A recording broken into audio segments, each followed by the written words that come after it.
오늘 은혜 받으실 하나님의 말씀은 누가복음 19장 41절로 44절까지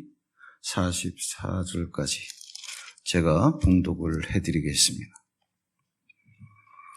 누가복음 19장 41절로 44절까지 가까이 오사 성을 보시고 우시며 이르시되 너도 오늘 평화에 관한 일을 알았더라면 좋을 뻔하였거니와 지금 내 눈에 숨겨졌도다.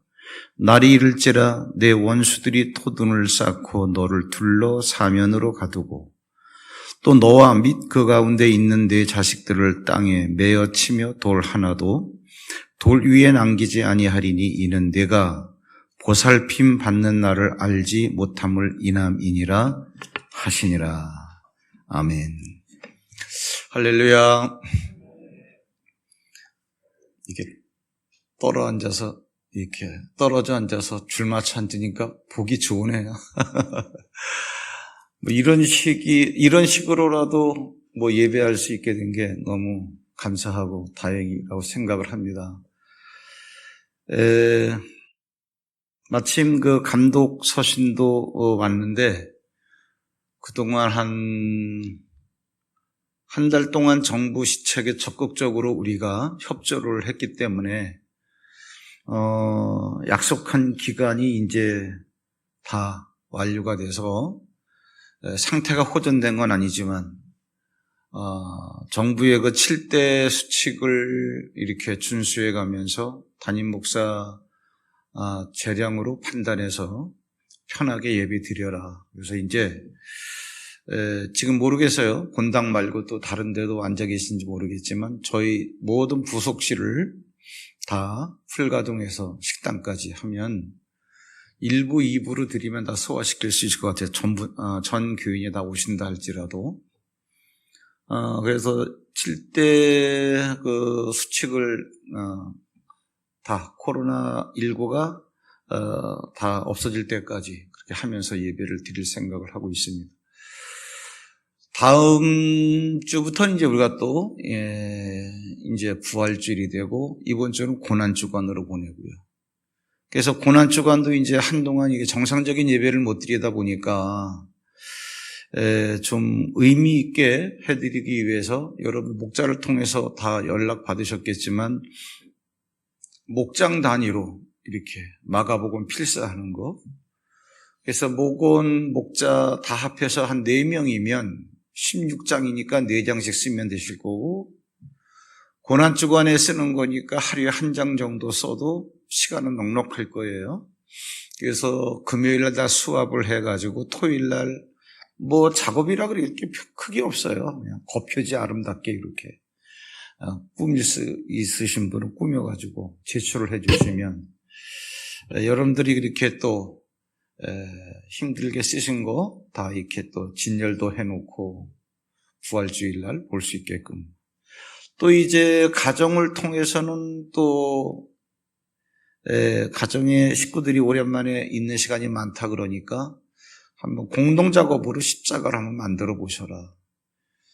소재는 종이접기를 해가지고 이렇게 만들든가 붙여서 아니면은 레고로 만들든가 나무 조각으로 이렇게 잇대서 만들든가 그건 여러분들이 아이디어를 내셔가지고 한번 갖가지 십자가를 한번 만드시면서 의미 있는 시간을 좀 보내시면 되겠습니다. 그리고 내일부터는 한 주간 동안 새벽 기도가 없고요.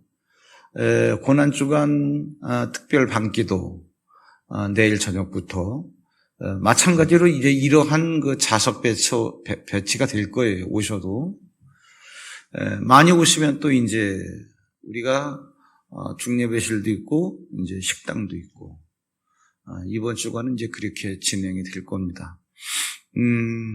또 꼭 나와야 된다는 건 아니니까 또 실시간 지금 현재 이렇게 중계가 되고 있으니까 이전처럼 예배 드리시던 분들은 또 그렇게 드리셔도 되고 또 아기가 딸렸거나 노약자거나 기저질환이 있으시거나 그러신 분들은 편하게 집에서 예배 드리시면 되겠습니다. 그래서 이제 내일부터는 이제 금요일까지를 우리가 고난주간이라고 그러고 오늘을 종려주일이라고 그래요. 그게 왜 종려주일이라 그러냐? 이게 뭐 어떤 그 명칭이 있는 건 아니고 교회력을 우리가 이렇게 만들다 보니까 종려주일이라 그러는데 왜 그러느냐? 예수님께서 이 땅에서 이제 공생의 3년 반을 끝내시고 진짜 이제 마지막에 한번 이렇게 정리를 해야 되겠다. 그래서 계획을 세우신 게 뭐냐 하면은 마지막 한 주간 동안은 내가 예루살렘 성전에 들어가서 뭔가 할 일이 있는데 내일부터 이제 일을 하시죠. 내일부터 일을 하시고 내가 내일부터 일을 할 텐데 그래서 내일부터 일을 하실 그 성전에 오늘 한번 들어가 보시는 거예요. 주일날. 그래서 이제 예루살렘 성전에 들어가시려고 나귀 새끼를 타고 들어가시는데 사람들은 왜 나귀 새끼를 탔는지 이유도 모르고 성경에는 이미 스가랴 9장에 까마득한 옛날에 예수님께서 나귀 새끼를 타고 성전에 들어가실 거다라고 예언을 해 놓으셨는데 이유는 뭐냐? 겸손하셔서. 그런데 성경에는 겸손하셔서 그렇지만 사실은 멍에도 메어보지 않은 어린 나귀 새끼. 왜 그러냐? 나귀가 이렇게 어른이 돼가지고 새끼도 낳고 그러면 얼마나 많은 짐을 졌겠어요. 수고하고 짐진 이러한 모든 것들은 다 이제 죄에 대한 대가니까. 죄 없으신 예수 그리스도께서 죄가 없는 나귀 새끼를 타야 되니까. 원래 뜻은 그겁니다. 그래서 이제 나귀 새끼를 타고 이렇게 예루살렘 성으로 들어가시는데 길가에서 많은 무리들이 환호성을 지르는 거예요. 근데 그냥 지르는 게 아니라 종려나무 가지를 꺾어가지고 그걸로 이렇게 깃발 흔들듯이 흔들면서. 그래서 이제 예루살렘 성에 들어가시는 예수님을 환영하는 그런 무리들이 종려나무 가지를 흔들면서 예수님을 환영했다. 그랬던 주일이다. 그래가지고 우리가 종려주일 이렇게 얘기하는 겁니다. 그런데 예수님께서 나귀 새끼를 타고 예루살렘 성을 향해 가시다가 예루살렘 성이 딱 보이니까 예루살렘 성에서 예루살렘 성을 보시고 우는 거예요. 오늘 읽은 본문이 그겁니다. 예수님이 왜 우시지? 아무 말씀도 안 하시고. 그런데 예수님께서 성을 보시면서 우시기 직전까지 상황이 어땠냐? 그 상황이 그 1페이지 맨 밑에 보시면 누가복음 19장 33절부터 제가 요약해서 써놨습니다. 이런 일들이 있었어요. 어찌하여 나귀 새끼를 푸느냐? 대답하되 주께서 쓰시겠다 하고 자기들의 겉옷을 나귀 새끼 위에 걸쳐놓고 예수를 태우니 가실 때에 그들이 자기의 겉옷을 길에 펴더라. 이르되 찬송하리로다 주의 이름으로 오시는 왕이여 하늘에는 평화여 가장 높은 곳에는 영광이로다 하니. 예수님께서 나귀 새끼를 타고 쭉 입성을 하시니까 따라오는 사람들, 제자들 그리고 주변 무리들이 다 이러한 반응을 보인 거예요. 자, 지금 읽은 이러한 모든 말씀에 대해서 예수님 위해서 예수님이 타고 가실 나귀 새끼를 준비했다. 아름다운 일이죠, 이거는. 왜? 예루살렘 성에 들어가시는데 그냥 가실 수 없으니까 나귀 새끼 타야 되는데, 야, 어디 있지? 예수님께서 가르쳐 주셨어요. 야, 저 건너편 마을도 가면 나귀와 나귀 새끼가 있는데 주께서 쓰시겠다고 말하면 줄 거야. 가지고 와. 알겠습니다. 지자들이 그 나귀 새끼를 끌고 왔어요. 타시죠? 예수님께서 타시려고 그러니까 어떻게 그냥 타시겠습니까? 그래가지고 어떻게 자기의 겉옷을 벗어가지고 나귀 등 위에 깔은 거예요. 왜? 예수님께서 거기에 앉아 가시라고. 여러분들 우리가 이걸 읽을 때는요 그냥 읽을 수가 있어요. 그런데 이거는요 대단한 헌신입니다. 대단한 헌신이라고 표현하지만 진짜 어떤 헌신이냐? 목숨을 건 헌신이에요. 왜 그러냐? 우리는 잘 몰라요. 근데 이스라엘에 가면 그들의 언어로, 문화적인 언어로 어떤 표현을 하느냐? 하나님께서 우리를 보호하실 때 어떤 식의 표현을 하느냐면 내가 너를 보호하는데 낮의 해가 너를 상치 아니하고 밤의 달이 너를 상치 아니하고. 이게 무슨 말이냐면 그 이스라엘 지역이 사막지대입니다. 적도 부근이기 때문에 낮에 태양빛이 쬐면은 이거는요 일사병에 걸려요. 타 죽어요. 밤에는 얼어 죽습니다. 일교차가 크기 때문에 영하 날씨가 아닌데도. 예. 그러니까 지금도 여러분 그 사우디나 이런 데 가면은 오후 12시부터 낮 2시까지는 운전사도 일을 안 해요. 노동자도 일을 안 합니다. 너무 뜨겁기 때문에. 그러니까 이러한 환경에서 자기 겉옷을 벗는다. 이거는 뭐냐? 목숨을 내버리는 거예요. 거긴 더운 날씨가 아니라 뜨거운 날씨이기 때문에 이 도포 있잖아요. 그래서 그들의 의상이 그런 겁니다. 이게 겉옷이에요. 이게 손까지 다 들어가는 이러한. 네. 얼굴만 조금 내놓는 거죠. 얼굴에 또 이제 머리가 있고 이제 뭐 이게. 네. 그 겉옷을 그 나귀 새끼 이외에 벗어가지고 깔았다. 이 얘기는 뭐냐? 나는 죽어도 괜찮습니다. 예수님이 이거 타고 가셔야죠. 그런데 여러분 더 큰 헌신이 있는 거 아세요? 뭐냐? 같은 겉옷을 벗었는데 나귀 등 위에 여러분 겉옷을 걸쳐놔야 몇 개나 걸쳐놓겠어요. 한 2-3명 오시면 충분하겠죠. 그런데 거기 따르는 무리들이 한두 명이냐고요. 제자들이 한두 명이에요. 근데 그들이 또 뭐예요? 나도 겉옷을 벗었는데 이 옷을 나귀 새끼 위에 올려놓지 못한다 할지라도 그 나귀 새끼가 가는 길바닥에다 깔아놓은 거예요. 같은 값이면 예수님이 깔고 앉아서 가는 게 낫겠죠. 그러나 이미 다른 사람들이 벗어났으니까 나는 그냥 나귀 새끼가 밟고 가도 괜찮다. 길에다 깔아놨단 말이에요. 얼마나 놀라운 헌신이냐 그런 얘기죠.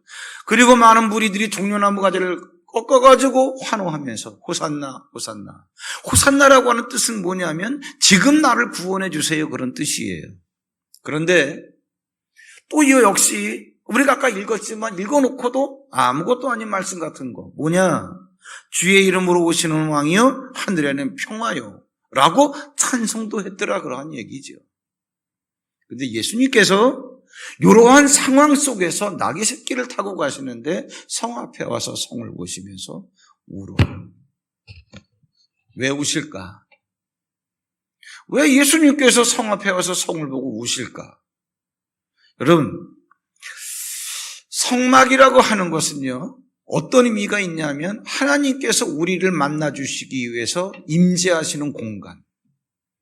출애굽기 25장 8절에 보면 내가 그들 중에 거할 성소를 그들이 나를 위하여 짓되 하나님이 우리를 만나주고 싶은 거예요. 야, 나 너들 만나고 싶은데 내가 너들을 만나기 위해서 성막을 만들어. 성막이 뭐냐면 광야를 통과하면서 그냥 낮에는 구름기둥 밤에는 불기둥 따라서 움직여야 되니까 그러니까 어떻게 해요? 텐트를 가지고 다녀요. 이동식 성막. 성막이라는 게 이동식 건물이에요. 거기서 하나님이 만나주시는.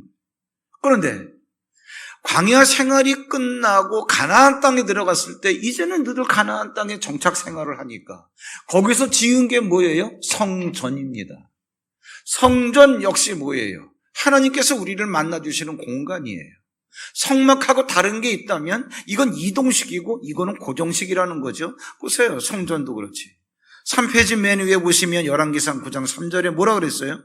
나는 내가 건축한 이 성전을 거룩하게 구별하여 내 이름을 영원히 그곳에 두며 내 눈길과 내 마음이 항상 거기에 있으리니.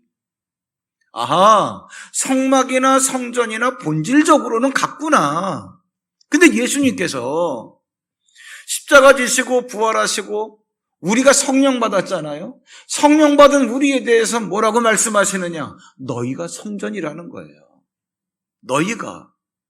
여러분 고린도전서 6장 19절에 뭐라 그랬습니까? 너희 몸은 너희가 하나님께로부터 받은 바 너희 가운데 계신 성령의 전인 줄 알지 못하느냐? 성령의 전이 뭐예요? 줄이면 성전이죠. 이게 우리가 성전이라는 거예요. 우리가 성전이라는 거예요. 그런데 예수님께서 왜 우실까? 성전을 보고 나도 모르는 내가 있다 그 얘기예요. 나도 모르는 내가 있다는 얘기예요. 그럼 뭐냐? 내 몸이 성전임을 알아야 된다. 이거는 들어서 알아요. 지금도 들었잖아요. 그래. 내 몸이 성전이구나. 그런데 모르고 있는 내가 있어요. 이게 뭐냐? 성전은 식양대로 지어진다. 막 성막이라고 하는 광야에서 그 성막은 모세가 지었지만 자기 멋대로 지은 게 아니라 요렇게 지어라고 그 성막 안에 보면은 수백 개의 크고 작은 그 기구들이 있어요. 어느 것 하나라도 그냥 짓는 게 아니라 하나님께서 규격을 말씀하시고 재질을 말씀하시고 용도를 말씀하시고 요렇게 만들어라. 규격과 모양을 다 지정해 주신 거예요. 보세요. 그 출애굽기 25장 9절에 보시면 그 아랫부분에 있죠. 성막은 식양대로 지어졌다. 물은 내가 내게 보이는 모양대로 장막을 짓고 성막이에요. 기구들도 그 모양을 따라 지을지니라. 멋대로 짓는 게 아니에요.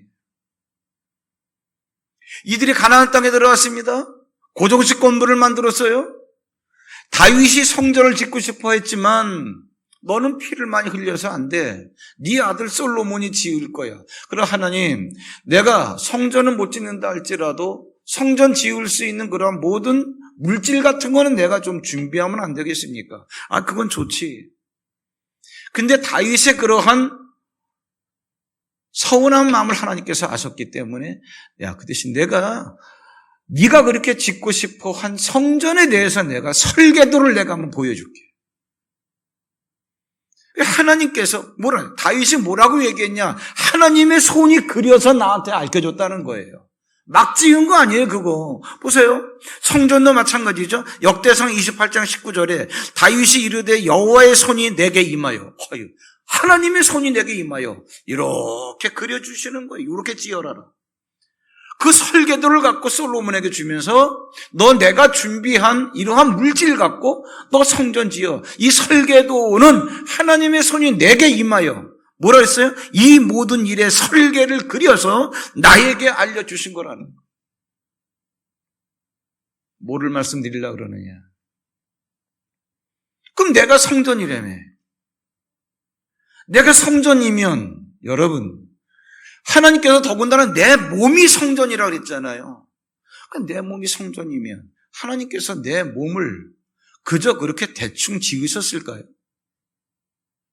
생각 한번 해보세요. 창세기로 돌아가면 여러분 가만히 생각해 보세요.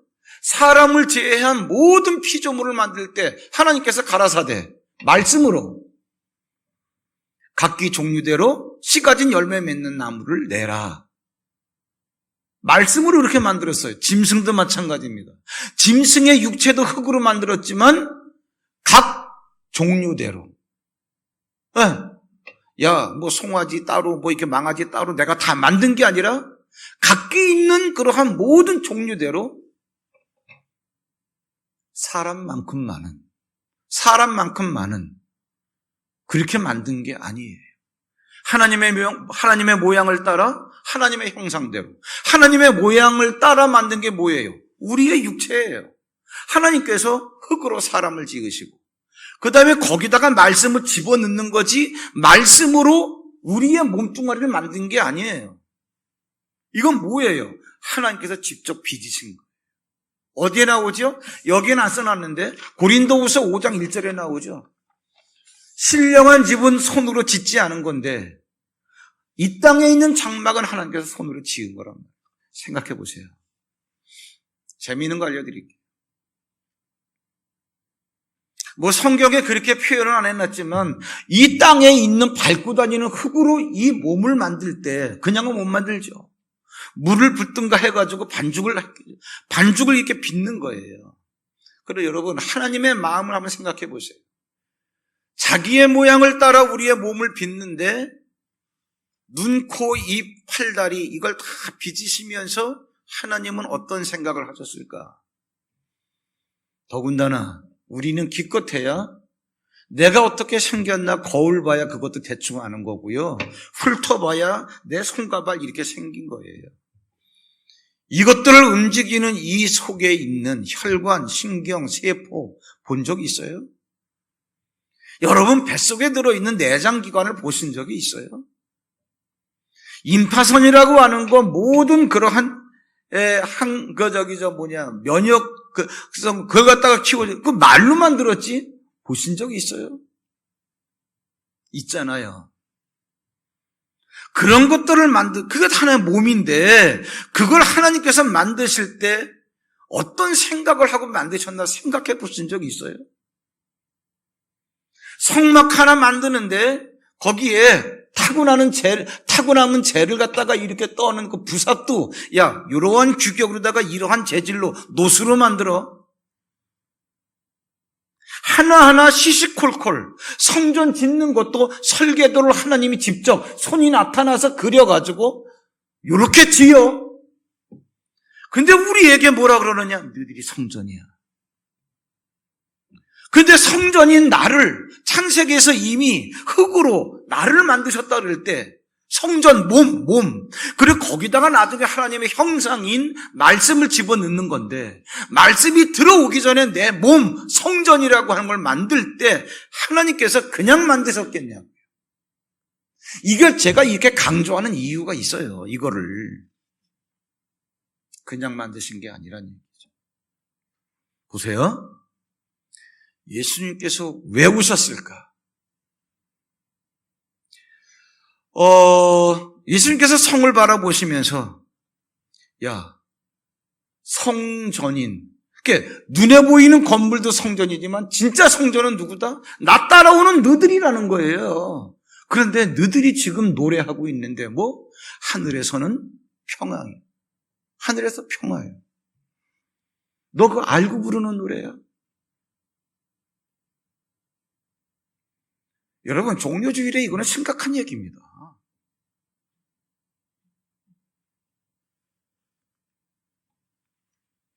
그 4페이지 맨 위에 보시면 누가복음 19장 38절에 이르되 찬송하리로다 주의 이름으로 오시는 왕이요 하늘에는 평화요. 하늘에는 평화요가 뭐예요? 하늘에는 누가 계셔요? 하늘에는 하나님이 계시죠. 그러면 예수님이 오시기 전까지는 우리는 죄인이었기 때문에 하나님과 평화의 관계를 누릴 수가 없었어요. 하나님이 만나 주실 수도 없었던 거예요. 죄가 있기 때문에. 근데 예수 그리스도가 오셔서 우리의 죄를 가져가심으로 말미암아 너 이제는 하나님과 평화하게 되었다. 하나님과 평화하게 되었다. 네 죄가 사함받았다 그 얘기예요. 그러니까 네가 죄 사함받았기 때문에 하나님께서 너와 지금 화목하게 되었기 때문에 이 사실을 믿는 믿음을 가지고 네가 세상 어디를 간다 할지라도 너를 방해하는 자가 없을 것이고 너를 무너뜨리려고 하는 자가 없을 것이고, 왜? 하나님께서 보호하실 거니까. 너 이거 알아? 이게 뭐냐? 하늘에서는 평화라는 거예요. 저 구중심천에 어떤 평화가 있는 게 아니라 하나님과 너와는 통하게 돼 있다 그 얘기예요. 이 얘기하는 거예요. 근데 이게 여러분 예수님이 태어나실 때 누가복음 3장인가 거기 보면은 하늘에 뭐 평화요 이 얘기가 나와요. 그렇게 부르라고 하니까 너희들이 그런 노래야 애워서 부르는 것처럼 오늘도 부르고 있단 말이에요. 오늘도 부르고 있단 말이에요. 너희들이 성전인데 성전인 너희들을 모르면서 종려나무 가지 흔들면서 막 이런 노래, 자기 겉옷까지 여기다 벗어가지고 하고 있는데 예수님은 우시더라 그러한 얘기죠. 왜 오셨을까? 보세요, 이제. 예수님이 나귀의 새끼를 타고 가시는 길가에 사람들이 종려나무 가지를 흔들면서 호산나, 호산나. 뜻이 뭐라 그랬죠? 지금 나를 구원해 주세요. 이들이 어떤 마음으로 이 노래 했을까요? 로마의 지배를 받고 있어요. 예수님 보시니까는 성난 파도도 말씀 한마디로 잠재우시고, 죽은 사람도 깨우시고. 근데 이들은요, 영적인 세계에 대해서 알고 있는 게 있어요. 열왕기상에 보니까 히스기야 왕의 아수르 사람이 쳐들어왔는데, 히스기야 왕이 하나님께 기도하니까 어떻게 해요? 그날 밤에 천사가 둘도 아니고 하나가 동원이 돼가지고 아수르 군대 18만 5천 명을 송장으로 만들었더라. 아시죠?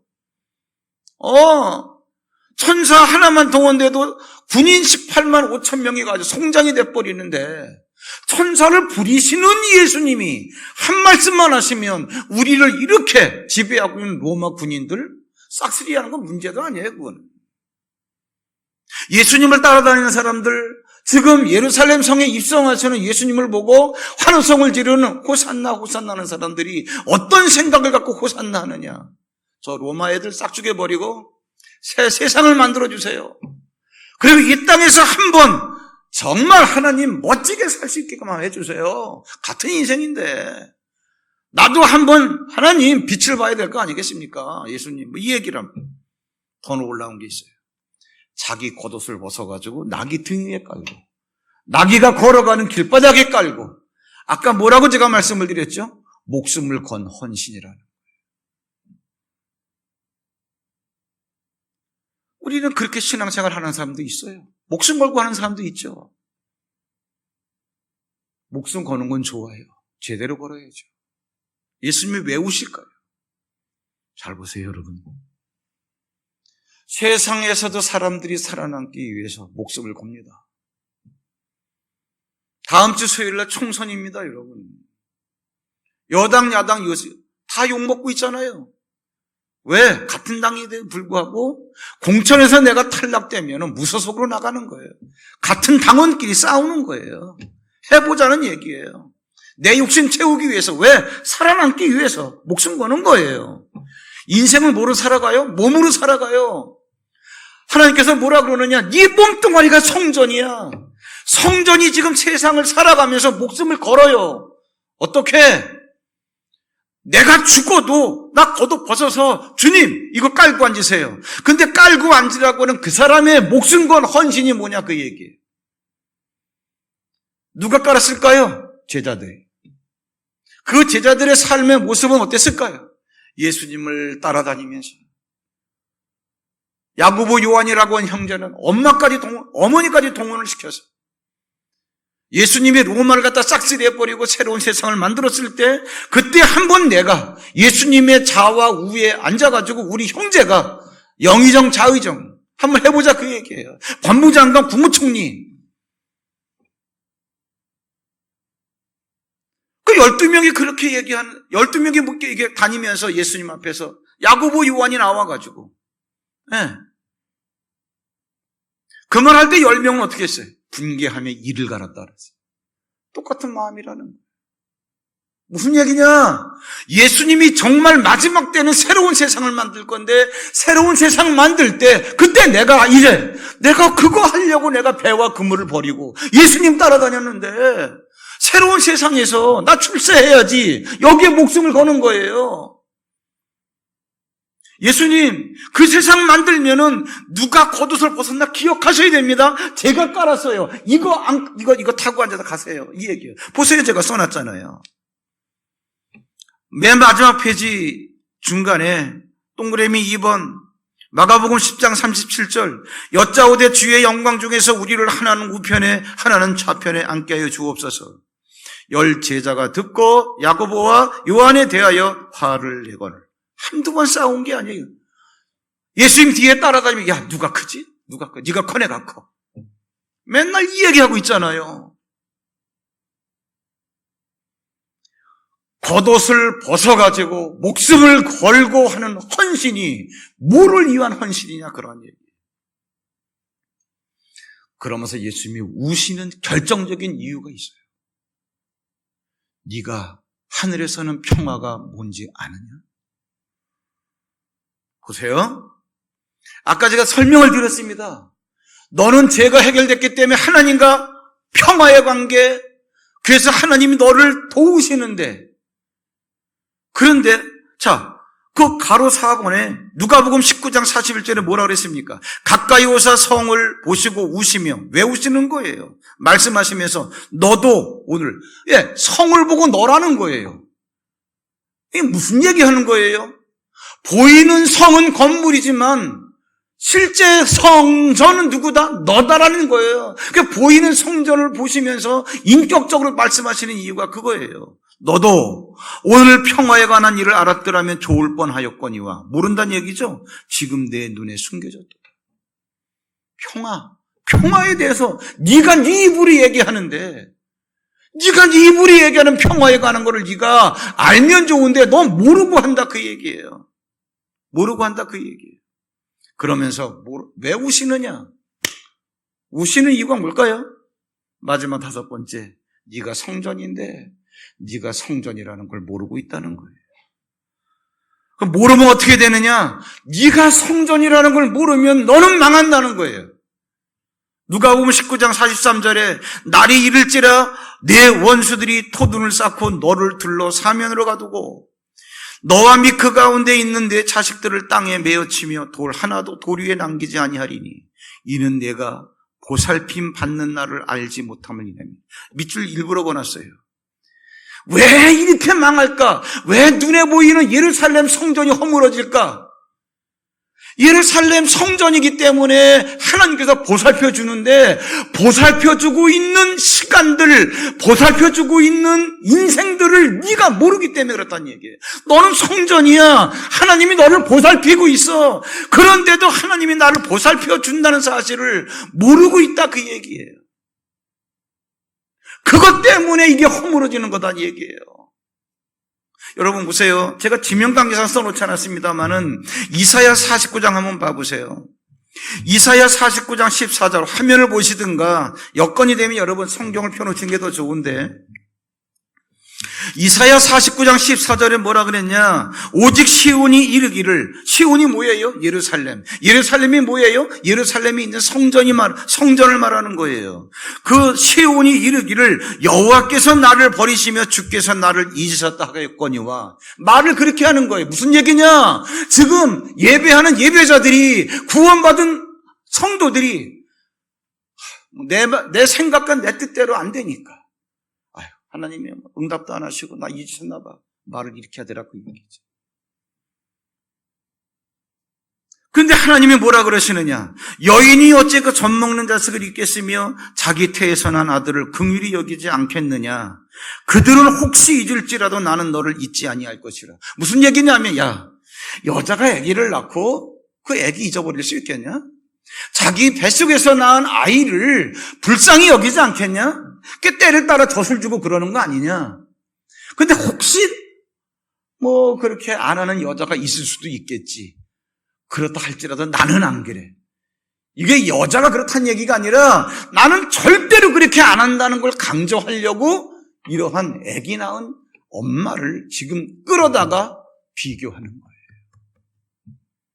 나는 그렇게 절대로 안 있는데 너는 뭐라 그러느냐? 하나님 날 잊으셨어. 이렇게 얘기하더란 얘기지. 무슨 얘기냐? 내가 그렇게 너를 보살피고 있는데 네가 보살핌을 받는 나를 알지 못하기 때문에 성전이 허물어지는 거란 얘기예요. 16절에 뭐라 그랬어요? 내가 너를 내 손바닥에 새겼고 내가 네 이름을 내 손바닥에 새겼어. 너의 성벽이 항상 내 앞에 있나니. 성벽이 뭐지요? 성전을 에워싸고 있는 담벼락이야. 그걸 내가 어떻게 항상 그걸 보고 있다 그 얘기예요. 그런데 우리 몸이 성전이라 그랬어요. 인생은 몸으로 살아갑니다. 우리는 세상에서 내 인생을 살아가면서 하나님이 내 안에 들어오셔서 나를 성전으로 세워주셨고 성전 안에는 성령이신 하나님이 계신데 그분이 이끌어가면서 야 걱정하지 마 내가 책임질게. 아이를 낳은 엄마가 젖먹이를 갖다가 잊어먹는 한이 있어도 나는 절대로 안 그래. 네 이름은 내 손바닥에 새겨졌어. 걱정하지 마.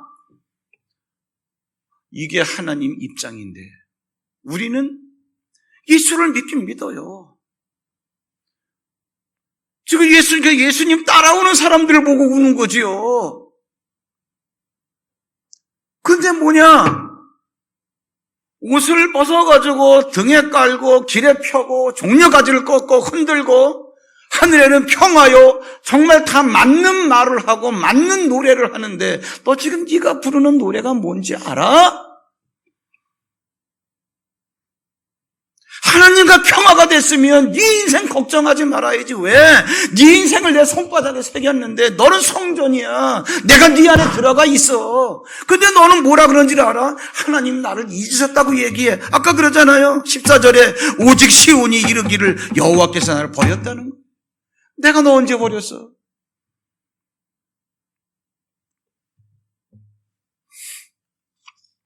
그래서 허물어지는, 어떻게 살아야 될지도 모르고 무엇을 해야 될지도 모르고 참 인생이 깜깜하고 그럴 때도 있었어요. 저도 오늘도 하루길 나그네 길을 나 혼자 가야 해. 이거 대중가요 아닙니다. 너무 힘이 들어가지고 제가 이 찬양을 하면 그거 대중가요예요, 복음성가요? 복음성가입니다. 멀고도 험한 길 나그네 길을 나 혼자 가야 해. 난 나 혼자 가야 된다고 생각하기 때문에 서럽고, 이건 뭐 예수 믿어도 그렇고. 그러다가 복음이 뭔지 알고, 그러다가 구원이 뭔지 알고, 하나님과의 동행하심이 뭔지를 알고, 그러다 보니까 같은 복음 성가인데도 바뀌는 거예요. 내일 일은 난 몰라요. 아시는 분 있어요? 이것도 복음 성가입니다. 7080 버전이라서 그렇지. 하루하루 살아요. 불행이나 요행함도 내 뜻대로 못해요. 험한 이 길 가고 가도 끝은 없고 고뇌요. 주님 예수 날 변치 않게 하소서. 하나님이 가장 원하시는 게 뭐냐? 너는 성전이야. 네 안에 내가 들어가 있어. 내가 너를 내 손바닥에 새기고 있어. 너나 그렇게 초라하게 만들지 말어. 왜 자꾸 내가 너를 버렸다 그러고 이거 어떻게 살아가느냐고 푸념이나 하고. 그러니까 성전이 무너지는. 그래서 여러분 보세요. 내일 밤부터 고난주간에 드릴 말씀이지만 성전에 들어가서 다음 날 월요일 날 제일 먼저 하시는 일이 뭐냐? 가니까 성전에서 매매하는 자들이 있다는 얘기죠. 매매하는 자들이 여러분 제사장이나 이런 사람들이 아니에요. 그냥 물건 팔게 그냥 봐주는 거예요. 기도하는 집에서. 그리고 이 폭리를 많이 취해가지고 뒷돈을 받는 거예요, 제사장이. 우리는 왕 같은 제사장이라고 그랬어요. 예수님이 가서 채찍 그러다가 짐승들을 내쫓고 상을 뒤집어 엎고 하시는 이유가 뭐냐? 내가 너희들 제사장 먹을 거리 안 줄까봐 이런 짓으로 돈의 탐욕을 갖고 어떻게 살지 인생? 내가 예수 믿고 구원은 받았지만 그래 어떻게 살지? 인생은 몸으로 살아야 되니까 이 성전을 가지고 내가 너를 굶길까봐 이상한 생각을 갖고. 그러니까 성전이 어떻게 해? 서기 70년에 디도 장군이 쳐들어와서 싹 허물어버리잖아요. 왜 허물어버렸냐? 대충 해도 되는데 금딱지에 녹아내린 거, 그 돌 속으로 파고 들어간 그 흘러내린 금, 그거 찾으려고 돌 위에 돌을 하나도 남기지 깨뜨려버리는 거예요. 그래서 우시는 거예요. 네가 누군지 알았더라면 허물어뜨림을 당하지 않을 터인데 네가 누군지 너를 몰라. 눈 하나 깜빡하지 말아야 됩니다. 내가 성전이다라고 하는 사실을 알면 주님이 나를 보시고 지금의 나를 보시고 우시는 일이 없도록 내가 너 책임질게. 기도하겠습니다. 하나님, 예수님께서 예루살렘 성전에 들어가시면서 그 성을 보시고 들어가시기 전에 왜 눈물을 흘리셨습니까? 성전인 몸으로 살아가야 되는 나, 인생을 살아가는 성전을 보시고 나를 보시고 우시지는 않겠습니까? 종려주일 호산나 겉옷을 벗어서 길에 깔고 나귀 새끼 등에 덮고 이런 일을 한다 할지라도 하늘에는 평하여 찬송을 한다 할지라도 너 그거 알고 하느냐? 다시는 예수님 눈에서 눈물 빼는 일이 없도록 구원받은 자들 믿음의 당당함을 가지고 인생을 살아가게 하옵소서. 예수님의 이름으로 감사하고 기도하옵나이다.